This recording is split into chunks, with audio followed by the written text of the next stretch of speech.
Just give us the thumbs up if we're going. GM everybody. We are live today straight from Super Team Balkan office in Belgrade. We're bringing you today's ownership report straight from the source. We're going to be covering Jurassic Finance and their upcoming raise on the 8th of May. Today, I have with me founder of Jurassic Finance. Welcome. Thank you. What's up, guys? I'm Sora. I'm the CEO and co-founder of JurassicFi's, and I'm super happy to be here.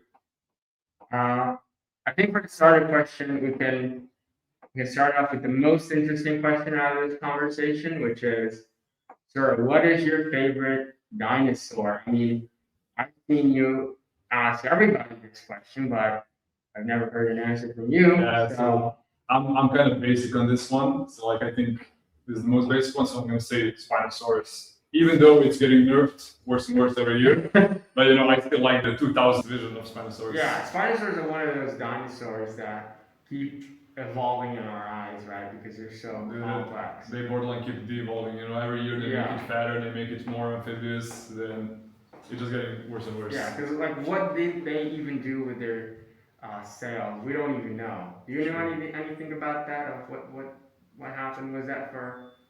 But what? About their sales, the thing that on sales. The back, yeah. No, it was basically just for mating and for like water stuff, like sharks have fins. From what I know about the documentary I watched like 2 years ago. But we got the dinosaur expert here, guys. We do not. We definitely don't have it. We don't have a dinosaur enthusiast. Yeah, dinosaur enthusiast. Well, my favorite dinosaur, I think, ever since I was a kid. I remember watching movies and seeing this particular dinosaur. And sometimes they were depicted as a bad guy, but I always, had a thing for them. It's this dinosaur called Ceratosaurus. Yeah. You know about that one? Like Spinosaurus, and they have like a biggest battle for territory. Really? Yeah, because Spinosaurus are semi-aquatic, and Ceratosaurus they also live like close to water. So like if you watch a documentary, I think it's called something like Your Life as a Spinosaurus. Like the biggest beef is with those guys. There's a documentary called Your Life as a Spinosaurus. Yeah, there's a YouTube video. There's a real good YouTube video. And also, if you look at media, like as you said, the carnivorous dinosaurs are always depicted as the bad guys. So even in Dinosaur King and movies and stuff like that, it's always Spinosaurus and Ceratosaurus fighting. Wow. I mean, I gotta look into that because I'm a huge dinosaur fan, so I gotta really look into that.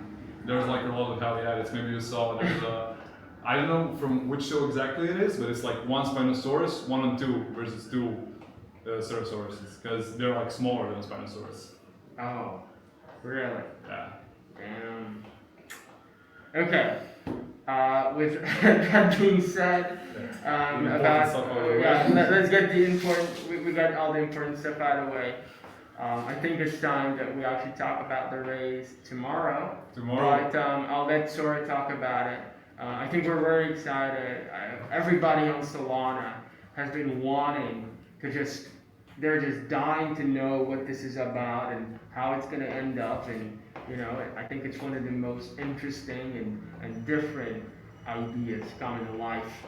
And I think, especially as a MetaDAO enthusiast and somebody who loves ownership coins, the fact that you guys are going to be doing it on Futardio, which is a permissionless sign of MetaDAO, it's really cool to me, and it really shows the reason why I come to crypto is to see stuff like that. So I just want to know a little bit more about the raise and what you guys have planned, and just break it down for me. Yeah, basically, so we love the MetaDAO model and we love the futarchy, but we don't have enough traction, we're not old enough for MetaDAO, so we switched to their permissionless platform Futardio. And 200K raise. That's going to be 50% for the year of runway, so salaries, legal, advisors, stuff like that. 12 point something percent is going to be for the legal fees for opening another SPV that's actually going to hold a dinosaur, and the rest is going to be used for our business models. So like bone borrow native equity, we're going to make a looping system where you can borrow 50% TVL, 50% APY on your dinosaur, and then loop it. Then we're going to, with the rest, open a buy wall at 8 cents on the dollar. And we're also going to have a merge store, but that's not included in here because that's not going to cost us anything from the treasury. But yeah, I like the MetaDAO, and we need that trust. We want investors to trust us, and let's be honest, like nobody would trust just two random guys holding 200K. So we want the investors to have a say. We want the futarchy to vote on important stuff. So yeah, that's basically why we chose it. I think for all the futards listening, we do trading on futarchy. Trading, not voting. My bad. Yeah. So I think as an investor, I would like to know. So what's the monthly allowance going to be, and could you break that down even more for me? Because you gave us a breakdown about the raise, and So monthly loan it's pretty simple for now. So that's not many components to this. It's just legal stuff, launchpad, and stuff like that. So monthly allowance is just going to be for team and advisors. Yep. And that's it. We're not going to go deeper than that. Cool. I think. And when do you expect to the first dinosaur bones? I mean, for anybody listening and who's not aware, this raise is going to bootstrap the company itself. Exactly. But you can tell us. Yeah, so we're already looking at offers for dinosaurs, and we already have one from the US for triceratops called around $1 million. And we're aiming to do it in Q3, but that's going to depend on the next raise that we do. Yeah. Yeah. When are you guys going to have Spinosaurs? Dinosaurs. I don't actually think that there's any. Is that even possible? I think like they only found like a spine and maybe a head in Egypt. So Spinosaurus is from Egypt. And maybe like in the Netherlands, but I don't think there's like a full skeleton, and even if there was, like no Spinosaurus sales are there. No sales. No sales. Are there any Spinosaurs in museums, like real? No. I mean, in a lot of museums, there's not a lot of real fossils, and even the real fossils are like prettied up with some clay and stuff like that to fill out the holes. But Spinosaurus are like special because they're the most scanned dinosaurs, and usually in the museums and stuff or online shopping, you will find like dinosaur remains as souvenirs and stuff, and they're always like 99% scams. So like I found when I was searching, when you search up buying fossils, you're not gonna get a lot of real offers. Yeah, you need a good dealer. Yeah. But I was just looking around and I saw like Spinosaurus tooth, and I was like, what? And then I researched a bit into it, and there was like no full Spinosaurus skull ever found. So never. So how do we even know about? That always fascinates me. Well, no skulls, but there's still other things. There's like imprints in the stone and stuff like that. That's true. But it's so fascinating how we can map these ancient animals. Exactly. And give them, an actual shape and see how they. Still questionable how accurate we are. Yeah. But I totally agree. I mean, probably a lot of things are not accurate. I mean. But they're cool. That's what. That's really what matters here. Is it's really cool as hell, and I mean, what's even cooler probably is having the ability to actually loop your dinosaur fossil, which I don't even think I've ever heard of something like that. I mean, that's so out of the box. It's so. Well, it's not so out of the box because it's just an alternative asset and a collectible like Pokemon cards and other stuff. Mm-hmm. So if you look at alternative assets, Pokemon cards, wine, art, and stuff like that, nothing is performing as good as dinosaurs. Like the private sales are super hard to track, but from the current data, you can see a trend where basically every year they go up from 10 to 40% in value, and then every few years there's an extreme event like Ken Griffin buying the Stegosaurus, and then they just 2x, 5x. So you're telling me dinosaur fossils are one of the best performing assets on the planet? Yeah. But why is that? Like, what is the reason for that? Any other collectible, people give it value, and when you compare it to other stuff, like there's no way to buy more. Like that, the supply is finite. Yeah, so that's definitely plus. It has a lot of value for scientific research, and again, super cool. Like people love history and stuff. About scientific research, I think a lot of times. These, digging up these sites or digging up these dinosaur fossils or just keeping them somewhere. A lot of these private investors or I don't even know how to say it, but sometimes they have questionable motivations or maybe questionable ethics. True. How do you guys go about that? Like, how do you make sure that it is ethical? And what does it even mean to be ethical about the dinosaurs? The paleontology community, like the biggest thing they hate is private investors. And why is it not ethical? Because you're a private investor, you buy a dinosaur, it sits in your warehouse collecting dust, doing nothing. Like, yeah, you would think it's cool, but it's doing nothing, and it's a super valuable asset for scientific research. Yeah. But then, if we buy it and we loan it to a museum, it's constantly being viewed by people, it's constantly being studied by scientists, and it's constantly contributing to the further research of paleontology. Oh, damn. Yeah. Are you guys going to be launching your own research lab? Yeah, we will. How cool would that be? That would be cool, but I think a lot of jurisdictions in a lot of countries wouldn't just allow us to transport it, like probably they would allow us to fund it, but that's more for the nation. Like nobody would allow us to like take a dinosaur from another continent. Oh really? Yeah, and especially like even when you're digging up, when you're buying a dinosaur, one of the most important documents that you need is that it's dug up from private land, because it's from public land, then you... Who owns it? How does that work? If it's public land, then the government owns it. The government owns it. And if it's on private land, like naturally the landowner owns it, but then you can make a deal with like an excavator where you sell the rights to the dinosaur. Gotcha. So we're not going to be looking at any JurassicFi not yet. Excavations yet. Not yet. Maybe down the line, who knows? Maybe, and probably again because the legal structure doesn't really support like private digging outs and stuff like that. Even if we're like super ethical, we give it to museums, we give it full allowance to study it. So yeah, definitely not in ethics. I can just, but if you have private land with a dinosaur in it, like hit us up, like we'll think about something. Yeah, hit them up. If you got a big land with a lot of dinosaurs, so here's your guy. We'll come. they'll buy it from you. So,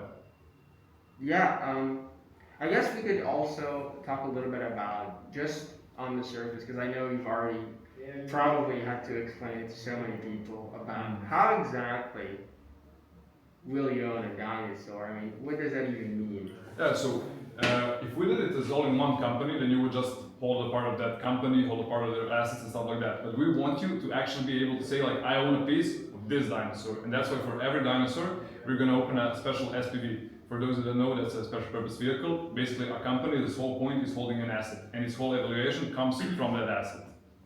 So, like, if you own 1% of the company that just holds this dinosaur, you own 1% of the dinosaur. Okay. And you're going to be able to have that through our second raise. So this is just the labs, this is just operation company. You're investing in me and Vukan as founders and our vision, and all the revenue from all the SPVs, which like from every SPV. Now, we raise 1 million, we take 10% off as royalty that goes to the treasury of Jurassic Finance Labs. We go 5% of the tokens, that also goes to the treasury, and then these models that I mentioned. So if you're investing in Jurassic Finance Labs, then you're investing in the revenue from SPVs and us as team. But if you want exposure to just the dinosaur, no voting rights, futarchy trading rights, then you just buy the SPV. Got it. So it's like a double entity model, I guess. Yeah, but basically this Jurassic Finance makes a lot of money in a lot of ways, and it's a potential 100x, but the SPV just follows the price of the dinosaur, which is still a great investment, as I mentioned before, 20 to 30% returns every year, plus every few years. How much are these dinosaurs, by the way? I mean, let's not talk about like a teeth, but what about like a full dinosaur? I'm talking about the full. I'm gonna take an example of your favorite dinosaur. Okay. Yeah. So the Ceratosaurus. Ceratosaurus. It was actually sold at Sotheby's for I think around $30-point-something million. $30 million. Yeah, and it wasn't a full-grown adult, if I remember correctly. But again, that's one of the crazy sales. Like the initial evaluation was 15 million, and it was sold for like 30 plus. Oh, damn. But that's again one of the reasons why we're not going to go to the auction, but we're going to aim for private sales. So like in the auction, the price can skyrocket. As I said, imagine if we raise like 7 million for Stegosaurus that's evaluated at like 6 million, and then Ken Griffith comes and like buys it at 40 million, you know? Yeah, I mean, if somebody outbids you, then you kind of, But again, like for the whole dino market, those sales are great because they boost the prices of all dinos across the globe. Are these sales frequent? Like, how frequent are these sales? I think... Is it something you really gotta look after? Yeah, you gotta look after. Find it, right? In Sotheby's, like, I think you gotta hire a guy that like basically scans the market, knows your portfolio, knows everything about you. Then again, you have to be, like a respected individual to participate. Respected individual. or just have enough money. And yeah, basically they just hit you up, and it's I think 3 to 4 times a year. like these really high value, like tens of millions Are of dollars. these online auctions or in person? They're in person, but you know, like as any of auctions at this size, if you're too rich to be there, like you just have a guy that's there with phone on you. Yeah. I think we also like those videos of Chinese auctions and stuff like that. They're all on the phone and just listening to their boss and be like, yeah, I'm gonna take it. But yeah. Wall Street for dinosaurs. Exactly. But they're a bit smaller than us. A tiny bit smaller. I mean, yeah. I mean, I can't even. How insane is it that, you know, most of the world doesn't even know that you can invest in dinosaurs yet. Like they haven't even realized that you can just actually get a piece of it via crypto. And I think what I'm realizing is real world assets are actually one of the best product market fits for crypto. For exactly these reasons, is you get to hold these assets on your wallet without permissionlessly and just so easy. Yeah, without going through brokers or any other broken infrastructure. And stuff like that, like. Yeah, you get to exit out of the traditional system into a much better, more modern way of doing things, and it's extremely fascinating that this can take place. I mean, I can't wait for Wall Street to realize that they can do this. I mean, you're going to be seeing hundreds of these. There's gonna be me and Vuka, at Stoli and Raj ringing the bell for the first T-Rex token. Are you guys expecting anybody else to do this? Do this? No.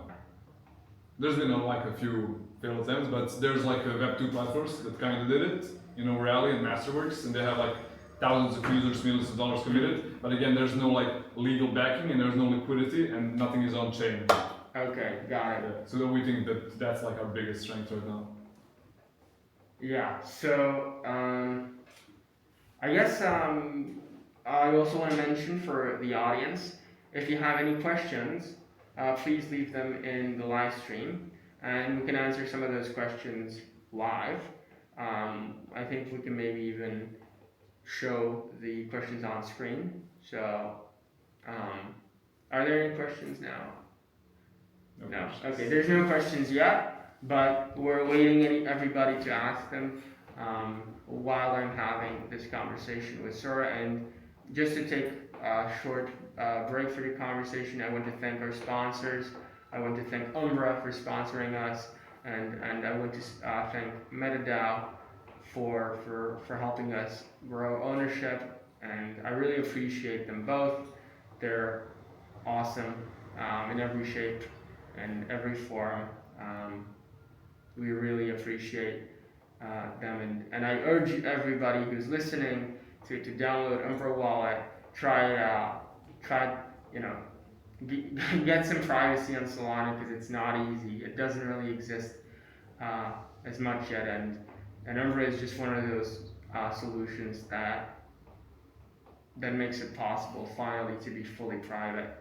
So yeah, thank you for Umbra again, and thank you to MetaDAO, and also if you're watching this, please retweet this episode and quote tweet, whatever. We appreciate all the love we've been receiving, and yeah, you can do that. So let's just get back to the conversation from this short little ad break, I guess we could call it that. So about the raise, is there any set time, or is it just May 8th, or is it 7 p.m. UTC, or what exactly are we talking about? So it's gonna be at 12 a.m. UTC. 12 a.m. UTC. Okay, got it. Yeah. So your raise is actually going to be live on the next roadshow. Yeah. So that's why we did it that way, because roadshow and Colosseum, that's kind of our go-to-market. We gain attraction, we gain everything, and then we're starting it the day before demo day here, and the submissions for Colosseum. Yeah, I think this is going to be this is very exciting. So for anybody who doesn't know, tomorrow we're going to have a live stream called Ownership Roadshow, where we will be having teams pitch their products live to a team of judges, and JurassicFi's is actually going to be one of them participating in Roadshow. I have a hunch that they may place very well, maybe even win. I mean, we'll see. We'll see. It's up to the judges, right? It's not gamed at all. So yeah, they're going to be participating. So if you guys want to see their pitch tomorrow, please watch that live stream tomorrow. And I think this is going to be the first live streamed Futardio raise. Hell yeah. This is going to be, so this is not only the first dinosaur tokenization, but it's also going to be the first Futardio raise that's going to be live streamed. I mean, there's just so many things to talk about here. It's so exciting. For real. I can't wait. Me too. It's really one of those. When you were a kid, you always wanted to. I think we talked about this it's a human urge. You want to have it, as you said before, but not a lot of people know how great investments they are. Because let's be honest, those are 7-figure minimums. 99% of people can't afford it. Yeah, I think when you're just looking at it, you're like, oh my god, dinos are so cool. Yeah, and that's one of our biggest weird things that we got since we started. We try to explain to people how great of an investment a dinosaur fossil is, but nobody wants to hear that. They just think it's so cool that they just want to have a dinosaur regardless of how good of an investment it is. I mean, I think I share that thought kind of, because just the thought of owning things. I mean, it's the best feeling. I mean, that's why the show's called ownership, right? That's why collectibles are so popular. Yeah, that's why collectibles are so popular. So people like to own cool shit. Yeah, and the fact that they're such a good investment, I don't think I would have ever thought that they were such a good investment. If you would have asked me maybe a year ago, or before you guys started marketing and you guys started this whole thing, I wouldn't have. Yeah, a year ago, no, but they've been pumping a lot since 6 months. If you look up on YouTube, dinosaur investments, all the popular videos are from the last 6 months. We just hope the dev doesn't sell. we just hope the dev doesn't sell. And there is no dev. I love it. There is no dev. I mean, that's also true. Shout out to Mother Nature. Exactly. Yeah, I mean, I think we're kind of starting to come to the end of the episode, kind of. How are we doing on time? We're doing okay. We're about 30 minutes in. Okay, we're about 30 minutes in. So if there's no questions, we can end this in a couple minutes. Sure thing. Yes, we get 5 more minutes. We'll wait for questions if anyone has, and if no, then in 5 minutes we can end it. Nice. Oh. I guess for the closing end of this, do you have anything to share? Yeah, I'm just gonna share this is my first time launching an ownership coin, and I love Futardio. The process is so smooth, it's so great. I couldn't believe that how fast the opening and LC in Cayman Islands is. We're going to the Cayman Islands, baby. Hell yeah, I'm amazed. We're going to the Cayman Islands and digging up some dinosaurs. Honestly, they might just have flexible enough restrictions for that to be possible. Really? I think it's Cayman Islands. I mean, yeah, that's also true. Yeah, but also one exciting thing I forgot to mention. So the biggest dinosaur markets are in US, probably New York, and London. So if we manage to buy a dinosaur from a private seller in London, there's a chance that we're gonna bring it to Breakpoint, and then you're gonna have a QR code that's gonna say own a piece of this, and then after Breakpoint we're gonna put it in a museum. You heard it here first, ladies and gentlemen.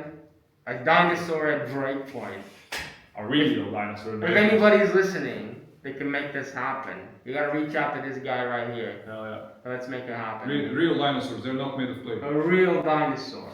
Actually, you know what? Funny thing is, last Breakpoint in Abu Dhabi, I actually went to the Natural History Museum, I think it's called, in Abu Dhabi.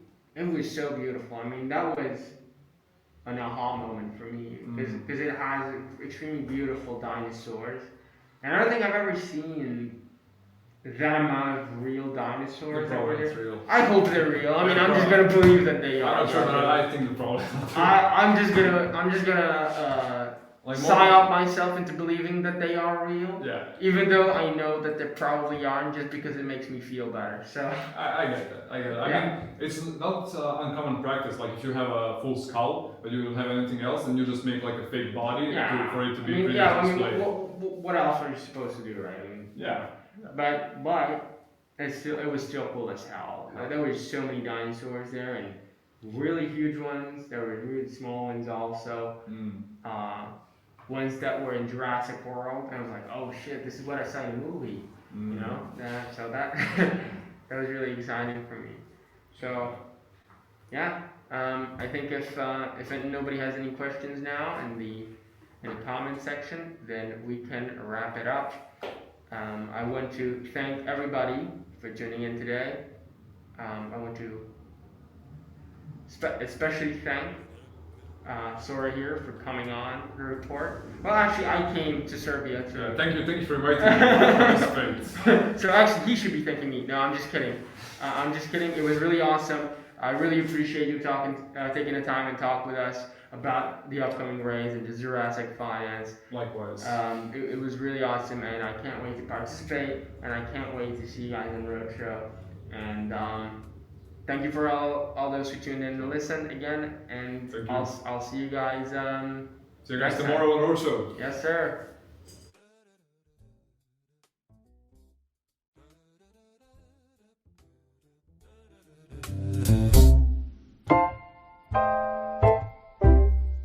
Da da da da.